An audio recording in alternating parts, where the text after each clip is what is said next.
Kenny Johnson with my favorite trainer in the UFC, Firas Zahabi. Do you have an idea when he's going to come back? I think George will come back in the near future. I think it's just a question of negotiations now. I think in his heart he wants to come back.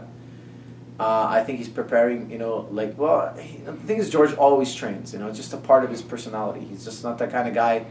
He's more uncomfortable not doing anything than doing something. He's the kind of guy who finds comfort in projects and doing things. So I don't think he'll be benched for a long time. I think it's just a question of them negotiating and coming to terms.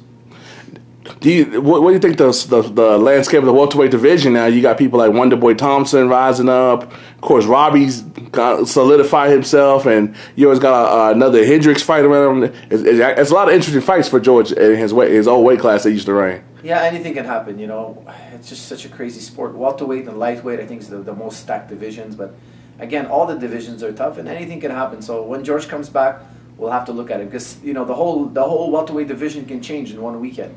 So for us, it's not something we try to predict. It's just too volatile. We just let it be, and eventually, when it's our time to take a swing at the bat, we'll get ready. Do you want to go straight from the belt since he was the champion, or would you be cool taking him in UFC, his management in UFC to negotiate? My job is to train the guy. I don't really concern myself too much with the politics. I like to see him fight Bisping because Bisping, I don't think is a huge middleweight. I think it's a good fight for George. It's a good fight for Bisping. Two guys with belts, etc. Two big names. I don't want a George fighting a guy too much bigger than him. It's just a question of safety.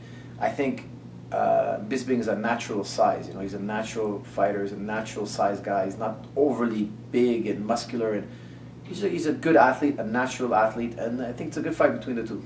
So would you say someone like a Weidman's too big for him? Weidman's a lot bigger, yeah, I think so. I've trained with Weidman, I've wrestled him. I think he's way too big for George. He's just too big. That's just my opinion. I think Bisping is a smaller guy and more George's size for sure.